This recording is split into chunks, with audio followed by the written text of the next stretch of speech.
বাহ কি মজা মরার পরেও খরচা বাঁচিয়ে দিলাম। একদম বাজে কথা বলবে না। সারাদিন তুমি এদিক ওদিক চরকির মতন ঘুরতে থাকো, না আছে সংসারের কোনো দায়, না আছে দায়িত্ব। অনেক সয়াছি আর নয়, আসল খাট সাজি করে এখন আমার কাছে ন্যাকা সাহায্য। ও বাবা, আমি আবার কখন ন্যাকা সাজলাম? আমার বাবা স্পষ্ট কথা, আর স্পষ্ট কথায় কোনো কষ্ট নেই। কষ্ট তো আমার গো, সংসার সামলাতে হচ্ছে কিন্তু কোনো অর্থের জোগান নেই, শুধু অভাব আর অভাব। একটা কথা মনে রাখবে গিন্নি, অর্থই অনর্থের প্রধান কারণ, তাই ওই সব থেকে দূরে থাকাই উচিত।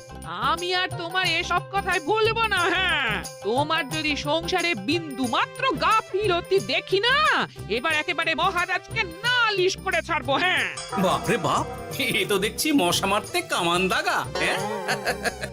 হ্যাঁ, আমার মুখের বুলি বন্দুকের গুলির থেকেও জোরে ছুটবে। হ্যাঁ মহারাজ, আমার কিছু বক্তব্য ছিল। তা বক্তব্য যখন আছে তখন আবার চেপে রেখেছো কেন? বলে ফেলো ঝটপট। মহারাজ, আমাদের প্রতিবেশী রাজ্যগুলোর অবস্থা ভালো নয়, যেখানে সেখানে নাকি প্রজা অসন্তোষ হচ্ছে। হ্যাঁ, সে কি কথা? এ তুমি কোথা থেকে শুনলে? একদম ঘোড়ার মুখের খবর মহারাজ, আমি খোঁজ খবর নিয়ে দেখেছি। তাহলে তো আমাদের এক্ষুনি সতর্ক হওয়া দরকার। হ্যাঁ মহারাজ, সেই জন্যেই আমি বলছি আমাদের এখন একটাই কর্তব্য। কি কি কি কর্তব্য? আমাদের রাজ্যের সকল প্রজাদের অভিযোগ শোনা খুব দরকার, কারণ প্রজারাই মহারাজের আসল সম্পদ। এর পেছনে নিশ্চয়ই মন্ত্রীমশাইয়ের কোনো উদ্দেশ্য আছে। মহারাজ, আমি কিছু বলতে চাই। হ্যাঁ হ্যাঁ হ্যাঁ, বলো না। আমার মনে হয় যার যা সমস্যা সেটা সে স্থানীয়ভাবে মিটিয়ে নিক। গ্রামে গ্রামে নায়েব আছে, প্রধান আছে, হ্যাঁ তা তো আছেই। আর তারা না সামলাতে পারলে মন্ত্রীমশাই আছেন। তাতেও সামলানো না গেলে তখন না হয় মহারাজ দেখবেন। প্রজাদের হাজারো বায়নাক্কা থাকতে পারে, কজনকে মহারাজ সামলাবেন? আর প্রজাদের মন জয় করতে মন্ত্রীমশাই একাই 100। গোপাল এটা কিন্তু ঠিক কথা বলেছে। একদম ঠিক। প্রজাদের মন জয় করার কাজে মন্ত্রীমশাইয়ের জুড়ি মেলা ভার। হ্যাঁ হ্যাঁ গোপাল, এটা তো তুমি একদম ঠিক কথা বলেছো। আমাদের সামান্য কেটে ছড়ে গেলে আমরা বাড়িতেই আমাদের প্রাথমিক চিকিৎসা করি। সবকিছুর জন্য তো আর রাজবৈদ্যকে নিয়ে টানাটানি করা যায় না। ঠিক তাই, সব সমস্যা পুকুর পাড়ের সমস্যা, রাজসভায় টানার অত দরকার নেই। কত সূক্ষ্ম পরিকল্পনা করেছিলাম, ভেবেছিলাম মহারাজের কাছ থেকে প্রজাদের কিছু পাইয়ে দিয়ে লাভের গুড় খাবো, কিন্তু কিন্তু গোপাল সে গুড়ে বালি ঢেলে দিল। আরে বাবা, গোপাল বালি ঢেলেছে তো কি হয়েছে? তুমি গুড়ে জল ঢেলে দাও। তাতে আমার কি হবে? গুড়ে জল ঢাললে তো মিষ্টি শরবত হয়, তাতে পেপাসাও মেটে, মনও ভরে। সাব্বাস, তুমি আমার মাথায় করে দিলে বুদ্ধির চাষ। যা একটা বুদ্ধি এসেছে না, কি বলবো গিন্নি।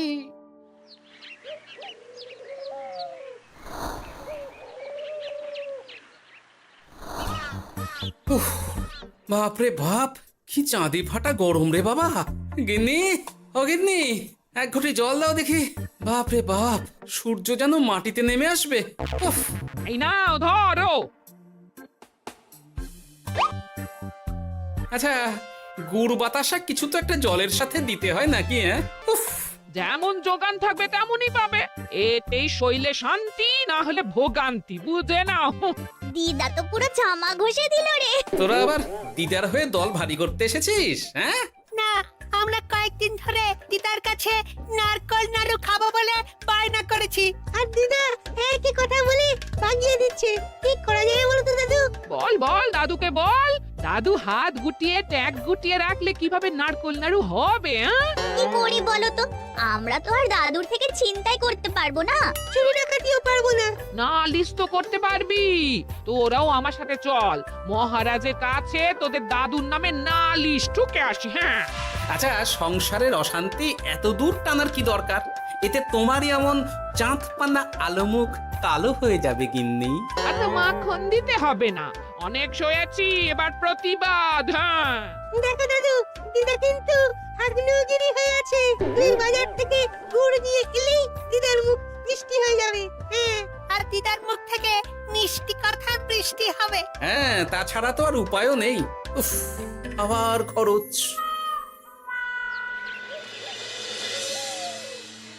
শোন কটা কটা, কোনো বেফাস কথা বলবি না।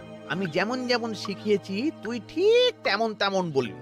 হ্যাঁ মন্ত্রী মশাই, আপনি তো আমাদের মা বাপ, আপনি আমাদের শিক্ষা গুরু।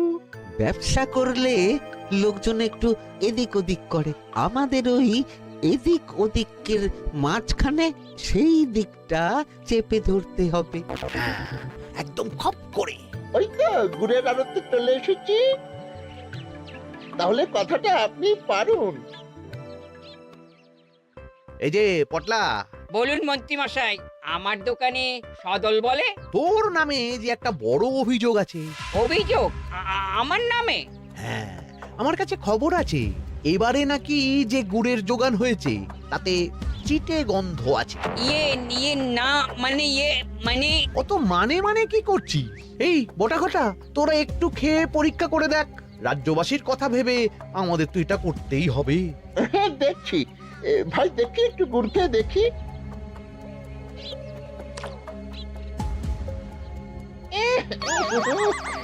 ঘটা তুই খেয়ে দেখ। বাবারে বাবা, এ তো চ্যাটচ্যাটে গন্ধ। হ্যাঁ তাই তো বলছি। কি ব্যাপার, গুড়ের ব্যবসাতেও জাল? হ্যাঁ, ওই জাল দেওয়ার জন্যই একটু চ্যাটচ্যাটে, কড়া পাক, কিন্তু গুড় খারাপ তো নয়। আমি এক্ষুনি তোর সব গুড় বাজেয়াপ্ত করছি।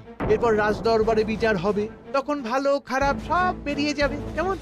ও মন্ত্রী মশাই, এই রকম করবেন না। আমি তো বলছি এবারে গুড় একটু বেশি জাল দেওয়া হয়ে গেছে। সে যাই হোক, প্রজাদের সন্তুষ্টি আমার একমাত্র লক্ষ্য। একটু এদিক ওদিক হলেই ঘ্যাচাংফু করে দেবো। কি এই সামান্য ব্যাপারের জন্য আবার রাজসভার কি দরকার মন্ত্রী মশাই? এইখানেই ব্যাপারটা কোন রকমে মিটিয়ে নিন না। হ্যাঁ, এই তো বাছাধন, পথে এসো। এই রফাটা এখানেই সেরে নিন, নইলে পটলা রাজসভায় দফা রফা হয়ে যাবে। শোনো, তুমি একটা দুটো করে আপাতত ওই মোট 10 টিন গুড় মন্ত্রী মশাইয়ের কাছে পাঠিয়ে দেবে। এখন আমরা 2 টিন তুলে নিলাম, বাকি 8 টিন আমার বাড়িতে সময় মতন পাঠিয়ে দিবি। কেমন? আচ্ছা আচ্ছা আচ্ছা আচ্ছা, ঠিক আছে ঠিক আছে। এর দাম আমি ঠিক অন্যভাবে তুলে নেবো। হ্যাঁ, ব্যাস, গুড় জলের মধ্যে গন্ধরাজ লেবুর পাতা দিলাম। এবার আর কোনো ওই চিটে গুড়ের গন্ধ থাকবে না। এই তো চাই। বিনামূল্যে বাজিমাত করে দেব। প্রজাদের মন আর মহারাজের ধন আমাদের একমাত্র লক্ষ্য। আরে ওই তো একজন পথিক আসছে। আসুন আসুন, বিনামূল্যে পান করুন গুড় জল। গরমে ঠান্ডার শান্তি, দূর হবে শরীরের ক্লান্তি। আসুন আসুন। সত্যি দিন তাহলে মন্ত্রী মশাই, কত দূর থেকে হাঁটছি, দিন ওই একবার গুড় জলই দিন। পান করুন আর মন্ত্রী মশাইয়ের নাম গান করুন।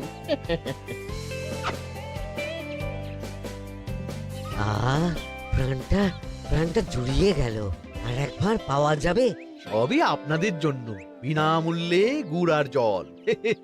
সত্যি মন্ত্রী মশাই, আপনি আমাদের জন্য কত ভাবেন, কত উদার আপনি। আরে গোপাল দাদা যে, এসো এসো। ভাই, গুড় নিতে চলে এলাম। নাতি নাতনিদের বায়না, নারকল নাড়ু খাবে। নাড়ু মানে নারকেল আর গুড়, আর সেরা গুড় মানেই আমার দোকান। হ্যাঁ, তাই তো তোমার দোকানে আসা। গিন্নিকে একেবারে 2 টিন গুড় কিনে দেবো। তাই 1 টিন কত করে দিচ্ছ? কম নয় বেশিও নয়, একদম প্রতি টিন 2 মোহর। বলো কি? আরে হঠাৎ করে এখন দাম বেড়ে গেল কি করে? এই দামই লাগবে, না হলে আমার লোকসান হয়ে যাবে যে। এক ধাক্কায় এত দাম বেড়ে গেল? আরে গুড় কিনতেই তো মাইনের টাকা শেষ হয়ে যাবে মনে হচ্ছে। গুড় না নিলে কিন্তু দিদার মুখ ঝামটা। কি আর করা যাবে, নেই মামার চেয়ে কানা মামাই ভালো। তুমি আমাকে 1 সের গুড়ই দাও। 2 টিন কিনতে এসে 1 সের? হ্যাঁ, তাই দাও।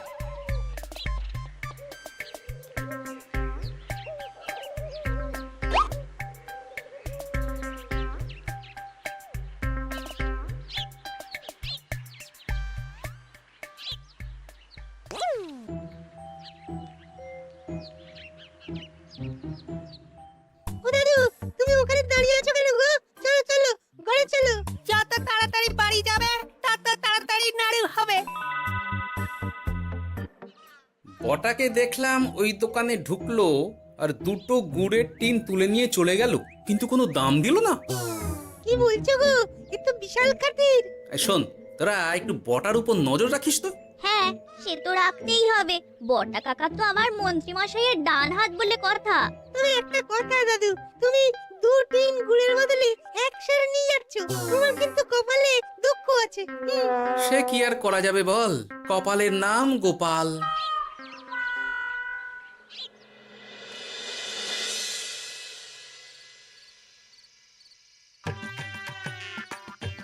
মস্করা পেয়েছো? আশা দেখিয়ে বাতাসা খাওয়াচ্ছ, হ্যাঁ? 1 সের গুড়ে কি হবে, হ্যাঁ? ওই নাতি নাতনির জন্যই নাড়ু বানাতে শেষ, হ্যাঁ? আহা, আজকের মতন একটু চালিয়ে নাও না গিন্নি। আরে আমি অত বড় মুখ করে পাড়ার লোককে বলে রেখেছি নাড়ু খাওয়াবো, গাছ থেকে এই এতগুলো নারকোল পাড়িয়ে রাখলাম, এমনি এমনি বলি মুখ দেখতে। আচ্ছা আচ্ছা, ঠিক আছে ঠিক আছে, কাল বরং রাজবাড়ি থেকে ফেরার সময় মিষ্টি নিয়ে আসবো। কিছু নাড়ু দেবো, কিছু মিষ্টি খাওয়াবো। তাই যেন হয়, নইলে আমার নাক কাটবে আর আমি তোমার। আচ্ছা, থাক থাক থাক।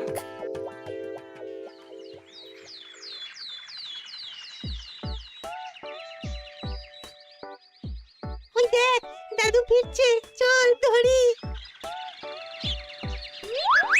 দাদু দাদু, তোমার কিন্তু দিদার জন্য মিষ্টি নিয়ে যাওয়ার কথা, খাওয়াতে হবে। তাছাড়া মনে আছে মনে আছে। শুধু দিদার জন্য নিয়ে গেলে চলবে না, আমরাও খাবো। আরে বাবা, ঠিক আছে ঠিক আছে, খাওয়াবো। চল চল, ভোলা ময়রার দোকানে চল। দাদু জানো, আমরা আজকে দেখলাম ঘটা কাকাও ওই দোকানে গুড় নিতে গিয়েছিল আর বিনামূল্যে গুড় দিয়ে এলো। হ্যাঁ,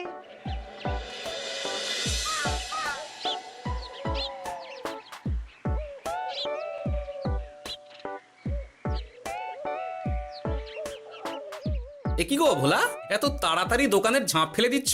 আর কি করব বলো, দুপুরের দিকেও বেচা কেনা হচ্ছে না। মন্ত্রীমশাই বিনা পয়সায় গুড় আর জল খাওয়ালে কে আর পয়সা খরচা করে মিষ্টি কিনতে আসবে বলো? আচ্ছা, সেই জন্যই বটা গতকাল আড়তদারের কাছ থেকে গুড় তুলে নিয়ে যাচ্ছিল। আমার ষষ্ঠ ইন্দ্রিয় যদি ঠিক কথা বলে, তাহলে ওই আড়তদার পটলা সেই খরচ বাকিদের ওপর চাপাচ্ছে।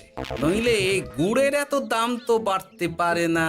কি জ্বালাতনে পড়লাম বলো তো। যাকে, এই ব্যাপারটা আমি দেখছি। আগে তুমি গোটা কত রসগোল্লা দাও তো।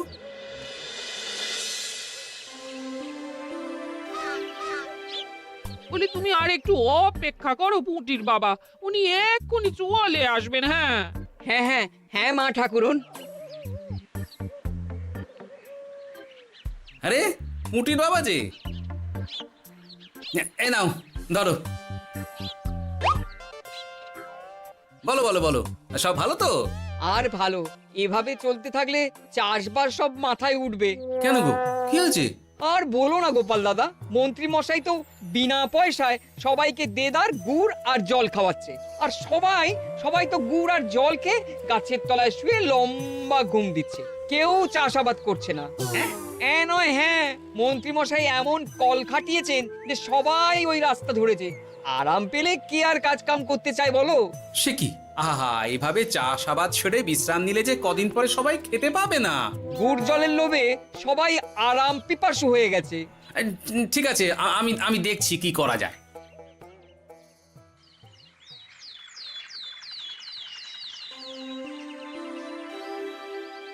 মহারাজ, আমি প্রজাদের মন জয় করার কাজটা ভালো মতোই করে ফেলেছি। তবে প্রজাদের দিকে দেখতে গিয়ে আমার অবস্থা একেবারে খাস্তা গজা হয়ে যাচ্ছে মহারাজ। কেন কেন কেন? গুড় আর জল গুলে খাওয়াতে গিয়ে আমি দুর্বল হয়ে যাচ্ছি। প্রতিদিন এত এত গুড়ের যোগান দেওয়া তো আর মুখের কথা নয়। সত্যি মন্ত্রী, তুমি প্রজাদের জন্য এত করেছো, এটা শুনেও শান্তি। যাই হোক, এবার থেকে প্রজাদের স্বস্তির কথা ভেবে জল মিষ্টির খরচ বহন করব আমি। রাজকোষ থেকে যেমন যা লাগবে নিয়ে নিও। ধন্যবাদ মহারাজ, আপনি মহান। আচ্ছা মন্ত্রী মশাই, গুড় কিনতে কি সত্যিই তেমন কোনো খরচ হচ্ছে, নাকি সেটাও দয়ার দান? মুখ সামলে কথা বলো গোপাল। গোপাল, তুমি সবসময় মন্ত্রীর পেছনে লেগো না তো। একটা ভালো কাজ করছে, তাতেও তোমার পেছনে লাগা চাই। চিরকাল তো তুমি শুধু বেগার হেঁটে গেলে গো। এখন তুমিও খোঁটা দাও। আমরাও এখন নিজেদের কানে শুনে এলাম পুরো গরম খবর। কি খবর রে? বটা কাকা আর ঘটা কাকা গুড়ের টিন নিতে নিতেই আড়তদার শুনিয়ে দেয় 10 টিন গুড়ের হিসেব মিটে গেল। বটা কাকা বলে আগের বার তো মন্ত্রী মশাই চিটে গন্ধের কথা বলেছিল, এবার যদি বিনামূল্যে গুড় না পাই তাহলে ওই ধোঁয়া গন্ধ দিয়ে চেপে ধরবে। হ্যাঁ, বাবা, এ তো পুরো হুমকি দিয়ে আর ক্ষমতার অপব্যবহার করে কাজ হাসিল হচ্ছে রে। এবার তুমি কি করবে দাদু? না, আমি ঠিক করে নিয়েছি এবার আমি কি করব। আমাকে এখন বেরোতে হবে। এই এখন তুমি আবার কোথায় যাবে এই ভর দুপুরে? আমি পুণ্য অর্জন করার চেষ্টায় যাচ্ছি গিন্নি। এতে আমার কি? কথাতেই তো আছে, পতির পুণ্যে সতীর পুণ্য।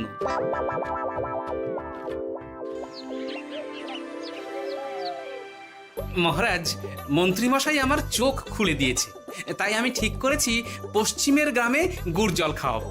এই তো, এটা ভেবে আমি খুব খুশি হয়েছি যে গোপাল তুমি নিজের ভুল নিজেই বুঝতে পেরেছো। কিন্তু তার জন্য এবার মহারাজ আপনার সাহায্য চাই। কিরকম সাহায্য? যেহেতু এই রকম আগে হয়নি, তাই মহারাজ আপনিও আমার সঙ্গে থাকবেন। গুড় কেনা থেকে শরবত দেওয়া সবটাই আপনার সামনেই হবে। তবে তারও একটা শর্ত আছে মহারাজ। আবার কি শর্ত? ছদ্মবেশ ধারণ করতে হবে, ব্যবসায়ীর ছদ্মবেশ। বেশ বেশ, সেবাই পরম ধর্ম, সে যে বেশেই হোক। তাহলে আজ বিকেলে গুড় কেনা দিয়েই শুরু হোক যাত্রা।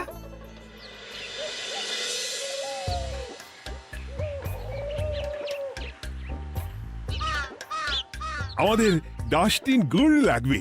1 টিন 2 মোহর করে লাগবে বাবু। বলি, চিটে গন্ধ ধরা গুড়েরই যদি এত দাম হয়, তবে ধোঁয়া গন্ধে উঠলে কি হবে? একি আপনারাও কি মন্ত্রী মশাইয়ের লোক আছেন নাকি? আপনি কোন মন্ত্রীর কথা বলছেন? যে মন্ত্রী আপনার কাছ থেকে বিনামূল্যে। ইয়ে না মানে এবার পুরো কথা খুলে বলবে নাকি মারধর ধোলাই দিয়ে বলাতে হবে? বলো বলো, কি ব্যাপার? মন্ত্রী মশাই আমাকে ভয় দেখিয়ে 10 টিন গুড় নিয়ে গেছেন। এরপরে যদি আপনারাও আমাকে ভয় দেখান আর গুড় তুলে নিয়ে চলে যান, তাহলে আমাকে ব্যবসা তুলে দিয়ে চলে যেতে হবে।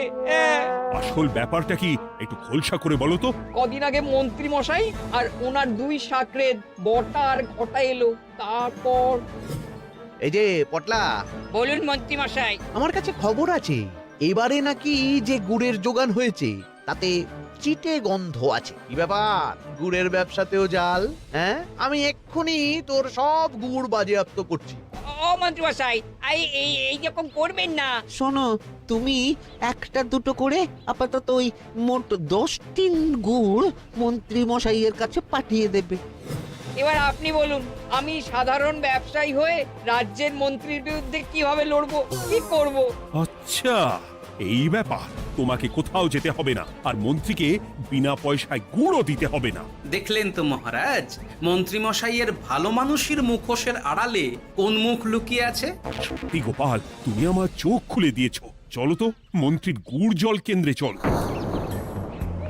ওই দেখুন মহারাজ, চাষি ভাইরা কেমন আরামে ঘুমোচ্ছে, মন্ত্রী মশাইয়ের থেকে বিনামূল্যে গুড় জল খাচ্ছে আর ঘুমোচ্ছে। তাই তো দেখছি। এরকম চলতে থাকলে তো রাজ্য একেবারে রসাতলে যাবে। চলুন চলুন। সত্যি দারুণ মন্ত্রী মশাই, আর একবার দিন না। আমার এটা যত চাই তত পাই প্রকল্প। নিন না নিন, শুধু বিশ্রাম করুন। আমাকেও দিন, এত দূর থেকে হাঁটছি। হ্যাঁ, আমাকেও দিন। নিন না নিন।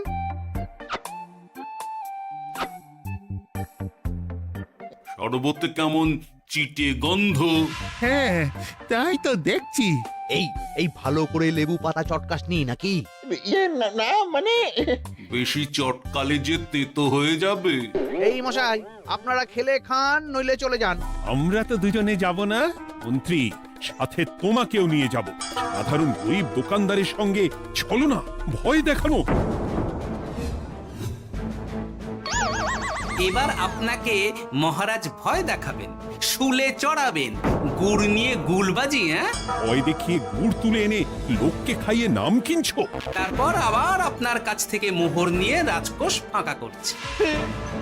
ভুল হয়ে গেছে মহারাজ। আর কোনো ক্ষমা নয়। নিজেকে অনেক শেয়ানা ভেবেছিলেন না, কিন্তু সে গুড়ে বালি হয়ে গেল। যতবার আপনার সাথে থেকে কিছু করি ততবার ফেসে যাই। এবার থেকে মাঠে ঘাটে গিয়ে গিয়ে ক্লান্ত মানুষদের জল শরবত খাওয়াবে মন্ত্রী নিজের খরচে। সঙ্গে ভোলা ময়রার দোকানের দানাদার। আর এটাও খেয়াল রাখতে হবে কেউ যেন কাজে ফাঁকি না দেয়। আমার সর্বনাশ হয়ে গেল।